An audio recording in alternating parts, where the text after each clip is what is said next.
Donc, la phobie sociale. Qu'est-ce que la phobie sociale? C'est l'anxiété qui est très intense face à une ou plusieurs situations où on va être en contact avec des gens, des situations qu'on va dire sociales, où on va être exposé à être regardé par les autres, à parler, par exemple, devant les autres, ou finalement, on va être en relation ou en interaction avec les autres. L'anxiété, quand on parle de phobie sociale, c'est vraiment une anxiété qui est intense, qui fait que l'individu peut éviter complètement toutes les situations qui vont être sociales, donc toutes les situations qui vont nécessiter de l'interaction.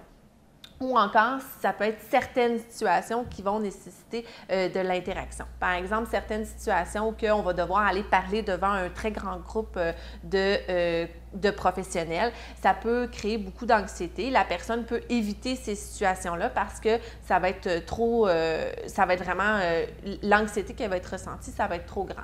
Ça va être une anxiété qu'on va dire une phobie sociale qui va être simple. Donc, ça va être une situation sociale qui va être évitée. Quand on va parler de phobie sociale généralisée, c'est vraiment toutes les situations sociales, ou en tout cas une très grande majorité, qui vont être évitées le plus possible. Plus que la personne va éviter les situations sociales, bien, vous comprendrez que plus une situation sociale est évitée, plus elle va vivre de l'anxiété parce qu'elle va en vivre encore moins. Donc, c'est comme un cercle vicieux finalement, où que le moins finalement d'interaction va faire en sorte que la personne va vivre encore plus de difficultés, que ses symptômes vont être encore plus grands. Aussi, ce qu'on voit, c'est que ces symptômes-là doivent être présents depuis au moins 6 mois pour qu'on puisse parler d'une phobie qui est sociale.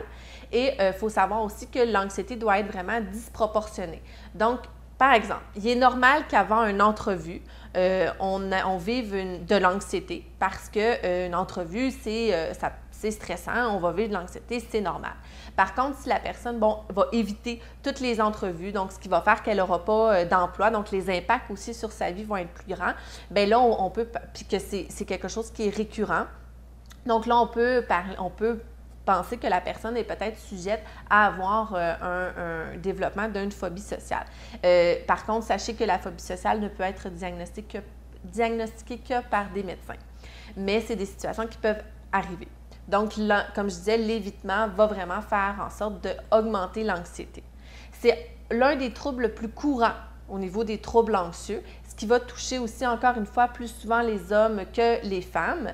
Et la majorité des personnes vont commencer à vivre des phobies sociales entre l'âge de 8 et 15 ans. Donc, c'est un trouble qui va s'installer relativement rapidement dans la vie.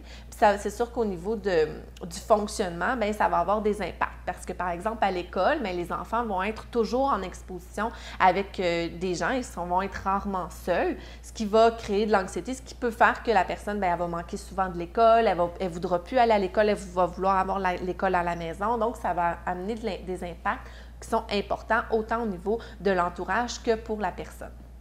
Les traitements qui sont faits, sont il y a les traitements médicamenteux qui vont être là pour diminuer l'anxiété. Et les traitements au niveau des psychothérapies, ça va être beaucoup, traitement au niveau des pensées.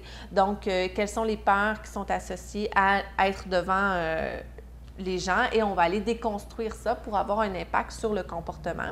Et finalement, tranquillement aussi, on va l'exposer, la personne, en imagination au début, à des situations sociales, ce qui va faire pour qu'elle ait des outils pour gérer son anxiété. Puis tranquillement, bien, elle va vivre en vrai, parce que c'est l'objectif à la fin, vivre une situation sociale véritable pour qu'elle puisse diminuer sa phobie par rapport à la situation sociale, à la phobie qu'elle a. Pour les proches, bien, l'impact, ça va être souvent... les impacts vont être grands. Qu'est-ce que je veux dire? C'est qu'une personne qui va avoir peur d'aller, par exemple, faire ses entrevues d'embauche, ce qui fait qu'elle ne se présente jamais, ce qui fait qu'elle n'a pas d'emploi, mais ça peut créer des impacts au niveau financier pour la famille parce qu'elle ne sait pas trop, elle peut payer pour elle peut lui apporter beaucoup d'aide économique. Donc, les impacts sont multiples et nombreux. Sachez que pour vous, le plus profitable, ou en tout cas le plus aidant pour la personne, ça va être vraiment d'accompagner la personne et de ne pas le prendre en charge. Donc, elle va vivre des difficultés. C'est de comprendre qu'elle vit des difficultés, que son anxiété est pas, c'est pas pour pas avoir de travail puis qu'elle veut pas aller travailler, c'est que vraiment, elle a une peur vraiment intense, véritable d'aller faire son entrevue d'embauche. Donc, à ce moment-là, c'est de l'accompagner, de voir au niveau des traitements, donc où qu'elle peut aller, de l'accompagner, de l'encourager dans ça. C'est ce qui va être très profitable pour elle. Ensuite, ça va être aussi pour les proches de ne pas la prendre en charge. Donc, finalement, si elle a peur d'aller faire son épicerie parce qu'elle a peur de se faire observer, bien, c'est de ne pas commencer à aller faire son épicerie pour elle. Ça va être vraiment de l'encourager. On peut l'accompagner pour qu'elle puisse rester autonome. Parce que si on la prend en charge, la personne ne sera plus autonome à la fin. Elle va être vraiment plus dépendante de nous. Ça ne sera pas aidant pour cette personne-là. Et aussi, vous, si on prend en charge, bien, le danger, c'est que vous soyez épuisé, fatigué, que vous-même, vous tombiez dans un épuisement, un burn-out, une dépression. Donc, ce qui est plus difficile à ce moment-là, on n'est plus aidant pour la personne parce qu'on a besoin nous-mêmes de se faire aider. Donc, de toujours garder un espace pour nous, pour avoir des activités pour nous, pour éviter l'épuisement par rapport à ce que notre proche vit. Et si vous avez besoin d'aide ou encore plus d'informations par rapport à la phobie sociale, n'hésitez pas à nous contacter.